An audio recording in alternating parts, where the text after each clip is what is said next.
Hi, I'm Supervisor Don Knabe, and I'm pleased to welcome you back to another episode of Dialed In.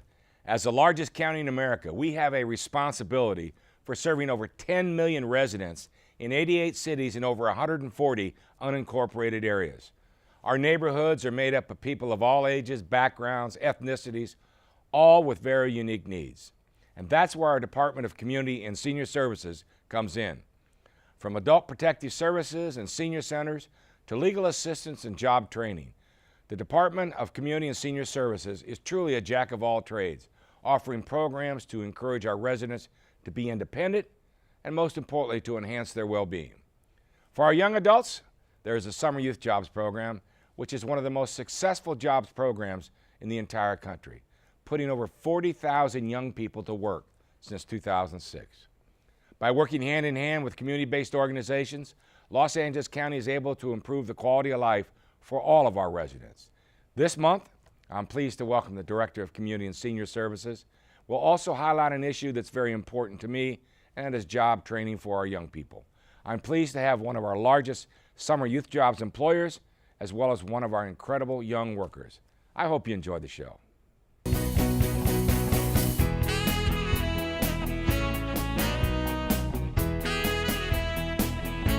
Welcome back to Dialed In. Our first guest today is the Director of the Department of Community and Senior Services, Cynthia Banks. Cynthia joined the department in 2003 as Chief Deputy and was appointed Director in 2006.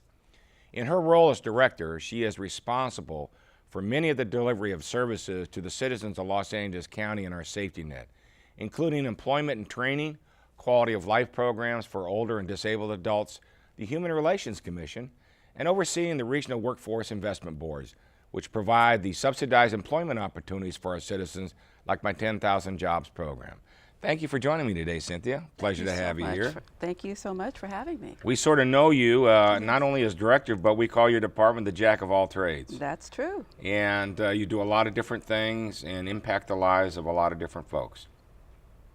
Maybe you can begin by just sharing some of those things that you do, and then we'll get into some specifics. Okay, well, you know, our department really is a jack of all trades, but what we do is we save lives on many different levels.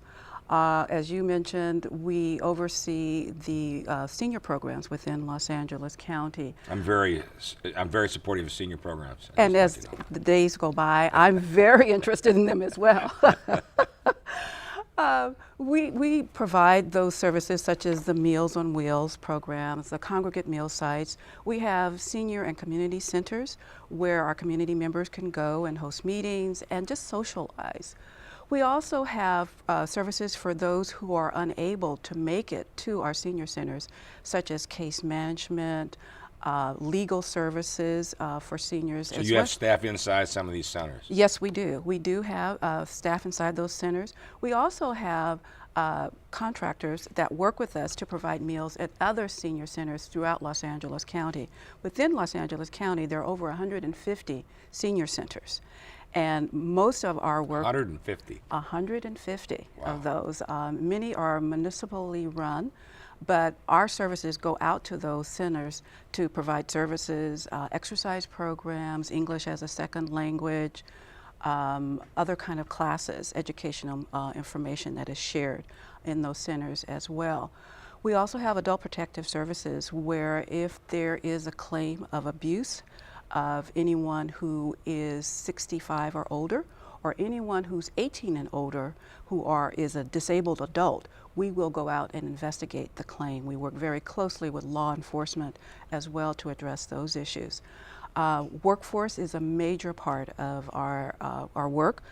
We work with the community to address needs of finding employment, working with the business sector to determine what jobs are needed for the future so that we can do the training of individuals who are looking for jobs as well. Our Human Relations Commission works in situations where there are racial tensions in the community.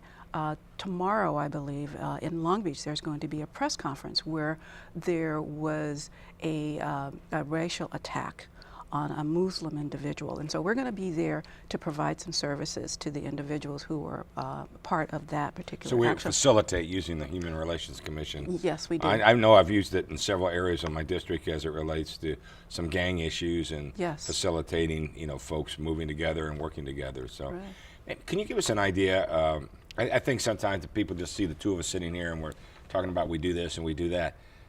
How many meals do we serve on a daily basis between Meals on Wheels and the meals at the community centers?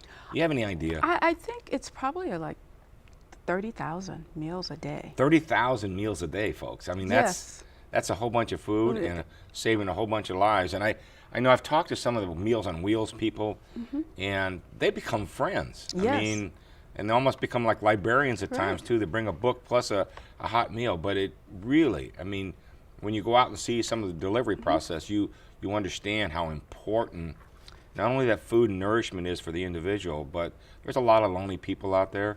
And so it's not just delivering of food, it's a friendship, it's a voice. So it's a very important piece. 30,000 meals, that's a lot. And you're so right, Supervisor. In our community and senior centers where the meals are served, we know that because of the socialization that the seniors have that their health is better, they have less depression, and they're able to do more with their lives. Well, because you not only have the services there, like Yes. the legal services or social services or whatever they may be, but you have games. You Yes. have the ability to put trips together to museums or right. things. And it really has, I know when we built our new center in Hacienda Heights, the day we opened, we were overcrowded. Yes. And within a year, we had to add on to it. Right. And it became an issue of the seniors just poured in. Right. And so it's a very, very important service. Elder abuse. I joked about it earlier how respectful I am of senior issues, but that's another big issue in our county. Yes. That doesn't get a lot of attention, fortunately. Yes. But it's a very important role that your department plays. Maybe you can go into a little more detail of a situation.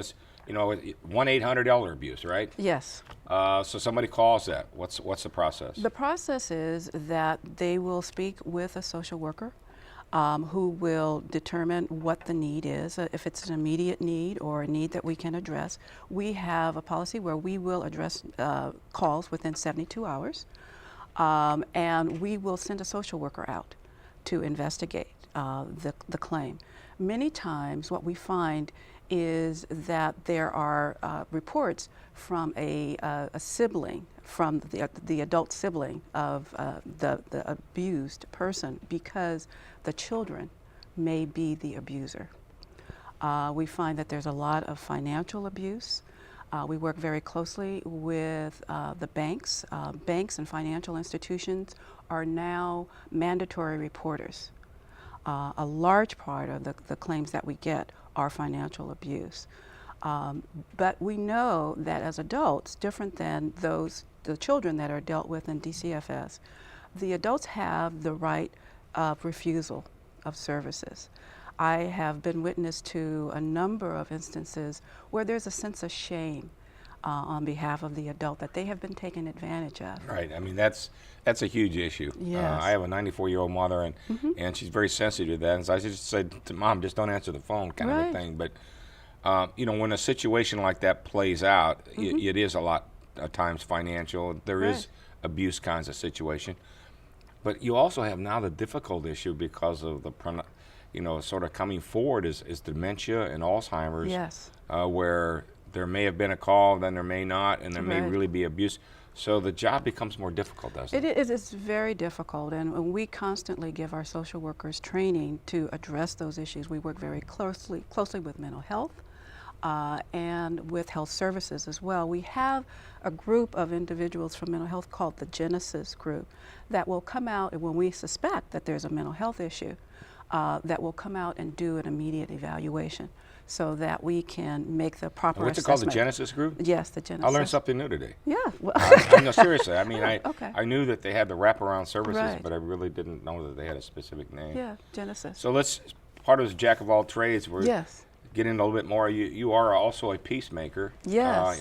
Throughout the county with dispute resolution. Maybe you can tell our folks how that works briefly, and then how they could access that service. Okay. We have a number of trained mediators that can go out and address disputes that you may have with your neighbor or with a local business. These mediators are free of charge. They're funded through state-funded dollars. And they will come out and work with individuals to try to mitigate a situation so that you don't have to go to court. So it'd be like debts or small claims? Small or claims, the whole thing. or if your tree is on my side of the property and it's dropping leaves, those kind of things as well. Really? Yeah. And we also work in the high schools. We have youth mediators that will mediate disputes within high schools. So they're trained through the agencies that we work with. Those services can be accessed through our telephone number 510-2020, or you can call 211 and they will refer them. So one of the great dispute resolutions that I had to use the services of your department was I had a gentleman that built a pizza oven too close to the wall, and the neighbor didn't like pizza or the smell. Yes. And you actually, they went out and got everybody to work together and move the oven, you know, that kind of a thing. They do great work, and they have a passion. Right, and I'm not that. trying to make light of it because it's a very important service and it really saves people money that, you know, a lot of the folks that get involved in these situations don't have a lot of money to begin with. Right. So this is an opportunity to sort of do it in a very peaceful way. Yeah. We don't have a lot of time left, but one of the big areas, and we're going to have some folks on later in the show to sort of go into greater detail about what's going on in that, but youth employment, that's a big area that I know you're passionate about, I'm passionate about, and another area that your department oversees. Yes, and I have to thank you personally, Supervisor Kanabe, because long before this time, you have been interested in the Youth Jobs Program with your 10,000 Jobs Program. The other supervisors have come along with you as well. This year, we're so fortunate to have $24 million. $24 million. $24 million. I'll tell you, that board of supervisors are visionaries. Yes, they are, as you well know. But I mean, how many kids are we going to put together? I mean, I know since 2006 we put 40,000 to work. Yes. What is our goal this year? This year is 12,000 youth. And I understand we've like 5,000 through April or yes, May we started early because of the funding that was available, and I have to thank our partners with Department of Public Social Services with using CalWorks dollars as well. We started the program in April. As you well know, it's not like when we went to school when all the kids got out in June and they go back in the end of August or September. They get out at different times of the year. And so we were able to start the program early. And we've employed over 5,000 youth already. We're just midway during the summertime. We're planning to use the dollars that we have available to us to keep kids employed through October or even later. Wow. Well, I know also for all ages, you also are involved in job search and training kinds of programs for everyone. Maybe give us a little idea how that works. Throughout the county, we have what we call WorkSource centers. And those centers are facilities where anyone can walk into who is looking to find a job, to upgrade their skills, to get an assessment of their skills, to have classes on resume writing, find out what job placements are available. We work very closely with the Employment Development Department so that we can place people at the right place at the right time. We also work closely with the local businesses to make sure that, as I said, I think I said earlier, that we are training people in the right areas for the future. As part of our youth program, we are emphasizing the STEM program, which is science, technology. It's big, it's huge. Math and everything else. All of the math, so that our kids have that exposure to what they will need to know to be productive in the future. Because it's not just a job, it's sort of a first step into a career. Yes, it is. You truly are the jack of all trades. I mean, we've gone through a few, but there's still even more in the department. But I really want to thank you for taking the time to be with us today and sharing some of the things that are going on in your department, a very important department because, as you know, the county is a safety net. That's right. And there's no greater services from old to young, and so I want to thank you for that. Thank you. Thanks for having me. My pleasure. When a child is born, it should be the happiest time in one's life. But for some, It's just too difficult to handle. Think before you do the unthinkable. There is an option. Don't abandon your baby.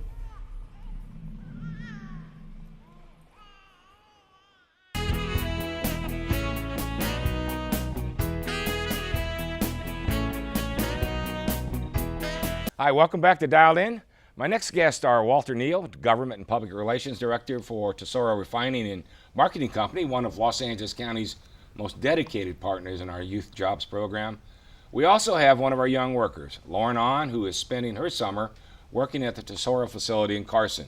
Thank you both for joining me today. Thank you very much, Supervisor Kanabe. We appreciate the invitation. Well, I'll just start with this. Tesoro, Walter, your company is a great corporate citizen, not only in this particular area, but in many other areas and community-based organizations. But we're going to talk specifically about the Summer Youth Jobs Program. So how did you get involved, and when did you get involved? So I've been involved in the Summer Youth Program for 22 years since we started the program.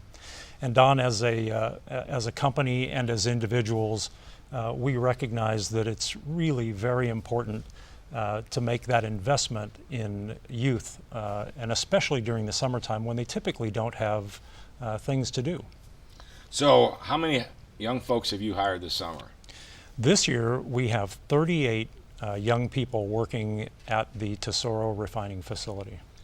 Well, I was there when we had the little press Yes. conference announcing everything, and a lot of happy folks there. And Yeah. say, in the last 22 years, what do you think the number has been that you folks have put through your training programs? Oh, it's been hundreds. We've ranged from the first year we had 65, and then that number actually goes up and down depending on the need that we have. So it's been hundreds and hundreds of youth that we've employed for the summer. Amazing. So what's the process for hiring one of our young adults? It's really fairly simple. We have a great team of volunteers at the refinery that get together to prepare for hiring each summer. We put flyers out at high schools, in the career centers at high schools. We encourage the kids to fill out an application, and then we go through each application that's filled out and interview every youth that fills out an application. Everyone, wow. Every one of them, yeah. I mean, that's a lesson in life right there, the job is. interview. It's an educational experience for all of us. It's an opportunity for us to see what we have in our community, see the type of youth we have in our community, and then to interview each one of them, not just reading their application, but interviewing each one of them really gives you a sense of the great kids Well, that it we must have in our work well. I was community. very impressed with your cadre of young adults that you Yeah. had there at the press conference. And one of those that hired is Lauren, who's here Yes. with us, and she's going to be a senior, as I understand, at the California Academy of Math and Science next year. Yes, I am. How did you find the program, and how did you get involved? Well, actually, I had a friend who participated in the program before, so she told me how wonderful it was for her and how it set her forward for the colleges that she was applying to. So I was just like, why not? So what I is there? applied. So what do you do every day? I mean, is there a particular area that you wanted to get into at Tesoro, or? Well, in the beginning, I really looked forward to learning more about environmental engineering, and I got a position under the environmental engineering department. So I got to learn more about what we do there and what environmental engineers do on a daily basis. So the more I spent time there, the less I found myself more interested in it. So I mean, what do you do every day? I mean, you just is it specific things, or is it all training, or is it? It's you actually have- pretty specific for an internship. So there's about 8 people there that work specifically for the environmental engineering department, and they asked me to categorize different waste profiles and environmental hazards. So we get to do that, and we go water testing. So you, it helps you in a career standpoint. I mean, in other words, sometimes you go into an internship and say, find out I don't really like this, but Yeah, in your definitely. case, it's sort of enhanced what you would like to do in the future. Is that correct?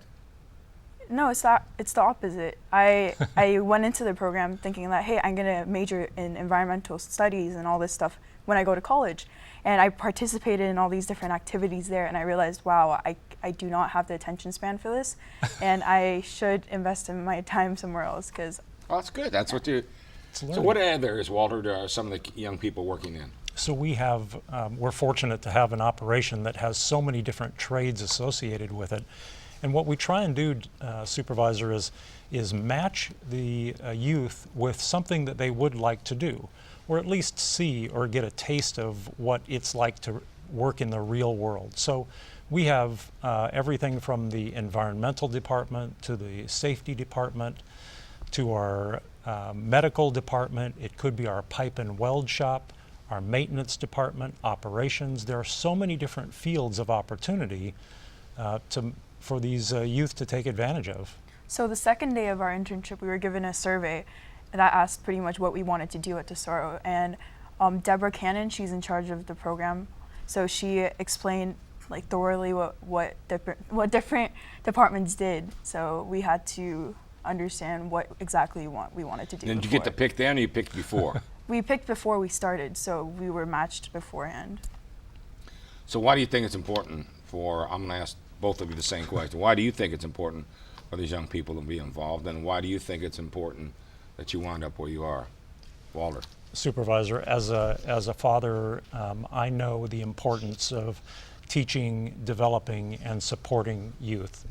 So I think it's a huge, important undertaking for people to make their companies available to hire youth for summer, and then to continue on and teach our youth all of the life skills that they may not learn in school, but give them practical, everyday experience for on-the-job experience. To me, that's the most. I have interns in my office as well too, and I think there's nothing more important than not just sitting there answering the telephone or something, but very on-the-job kinds of thing, responsibility, work ethic, working with other people. I mean, just an environment that you're not used to in Right. school. I mean, how do you think it's impacted your life thus far?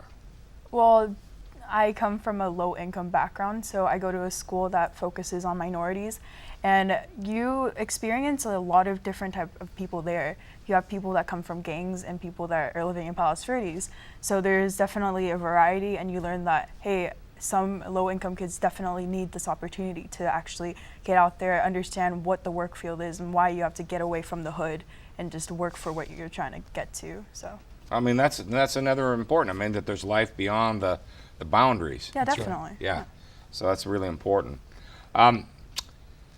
What advice, I think more to Lauren, would you give to other young people either looking or struggling to find a job or an opportunity instead of, I mean, what motivated you? I mean, obviously you had a friend that told you about the program, but the kinds of things that might motivate a young person to say, well, I don't want to do anything this summer, I'm just going to hang out, to man. motivate sort of find out what the world's about. Oh yeah, well, I grew up in a very traditional, conservative Korean household. So I'm a twin, so I have a twin brother. So he was valued more than I was. So when he was doing different activities, I was just like staying at home and all this stuff. And I realized one day in my life that you can't just listen to what everybody says. There's a point where you have to realize that it's your life and you're in charge of it. So whatever you want to do, you have to not settle for what you're given. So. And so you followed the process, you filled out an application, you must have given a heck of an interview, you get picked, and you go to work. And then you find out maybe that's an area that you're going to study some other place because you sort of get a taste of it. And that's probably as important at this age. Definitely. It's better than being on a job 10 years and saying, Yeah, exactly. hey, dude, I don't like this job That's right, anymore. yeah. That kind of a thing. See, like I could be in college next year and majoring in environmental studies, and I could be miserable. I'll be saving like $30,000 just from this experience. So are you're a senior now, or you'll be a senior? I am going to be a senior. And then where do you think you'd like to go to school? I mean, Oh man, I have 9 schools that I'm applying to this following fall, and they're all women's colleges in the East Coast. So I'm only applying there because you like internships- winners, huh? Yeah, pretty much. I like people who are very driven, and I like people who get what they want. And a lot of these women colleges have a lot of alumni networks that Very definitely good, yeah, offer. very big, yeah. They're huge, and they give you money to work. Right. That's amazing. Yeah. So. So Walter, at Tesoro then, some of the young people sort of come and go, and they go on in their career paths. Sure. Are there opportunities for some of the young people to say, once they get into college and come back and say, hey, Walter, remember me? or maybe next summer they work in a different capacity, or are there long-term job opportunities for these young people? That's a great question, Supervisor, and yes, there is. We recognize that, first, that not everyone is going to go to college. So some of the youth that go through our summer program come right back to us after they graduate from high school. We've had several do that. We've also had some go on to college, earn their degree in chemical engineering, and come back as engineers that work for us. We encourage that, but also it's important to recognize that not everyone will do that, and there are opportunities for those who choose a different path. I mean, and it's a great opportunity. I would tell you, my chief of staff, I hired as an intern 20-some years ago when I was chief of staff to Dean Dane at the time. Yeah. And, you know, he's Dean come and Dane, gone, and he's back, and Yeah. it's been a great relationship Yeah. over the years. I think it's an extremely important thing for us to do, to keep in mind that those who go through our program always have a home. They can come back, they can apply for work, and we know if they've made it through our summer youth program, because it's a multifaceted program, that they've really accomplished something. And I think that our program is so unique that even when the youth go and apply for a job outside of our company, they show that they've graduated from our program. That weighs a lot That's a with good on other a companies. resume. It really does. It really yeah. is, because you're a major employer, number one. Yep. Number two, the fact probably everyone knows how many applications they get and how many That's- interviews they do. And that's right. You know, and the Laurens of the world are very special because they did get picked. I mean, and you made have it- your motivation, but Yes. you presented that in a very positive way, and, That's right. and that speaks a lot for you, it speaks a lot for the company, and it's going to be good on the resume. So, It is. So anyway, I really appreciate both of you taking the time to be here. Lauren, I wish you the very, very best. You probably are not, there's no better example of what we're trying to do here through these programs than what you find out what you like, what you don't like, and it's better at this age, but yet you still do your job, and you were very successful in your interview, and Walter liked you, and but you got a great cadre of teammates there this year, that class. They were pretty impressive. You had a great time. So anyway. Supervisor, we appreciate the time that you've taken to not only advocate for hiring for the summer, but talking with us today. It's much appreciated. Well, we thank you both for taking Thank the you. time to be here. Thank you. Thank you. We'll be back. Do you love barbecue? Dills does it. Is Mexican cuisine your weakness? Dills does it. Is romance in order? Dills does it. Join Peter Dills, your Southern California food critic, as he discovers the best in dining, extraordinary food and wine, and new culinary experiences. Dining with Dills, Charter Channel 188, Saturdays and Sundays at 7 p.m.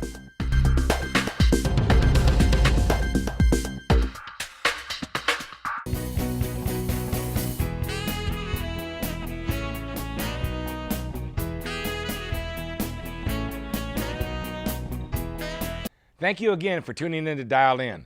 I want to thank our special guests for taking the time to join me today, Cynthia Banks, Walter Neal, and Lauren Ahn. Los Angeles County is a melting pot, with residents of different ages, ethnicities, and backgrounds requiring a variety of services. Relying on an incredible network of community-based organizations, our Department of Community and Senior Services can tap into the services and programs necessary to serve our many residents. Los Angeles County, as you've heard me say before, is the ultimate safety net, and the Department of Community and Senior Services helps those most in need. As the jack of all trades, we have built one of the most successful jobs programs in the entire country, providing meals to thousands of homebound seniors, providing dispute resolution services, and much more. The Department of Community and Senior Services offers something for residents of all ages. Thank you for tuning in to another episode of Dial In, and I hope you will join us next month for an all-new show.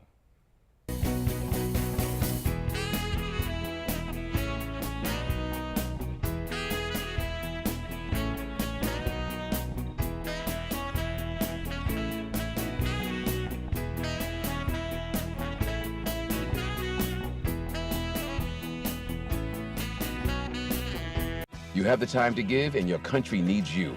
Take what you learned during your life and apply those skills to your community. Shape tomorrow by being a mentor and tutor for children. Make independence a reality for people to continue to make their house their home. Make a difference today. Get involved.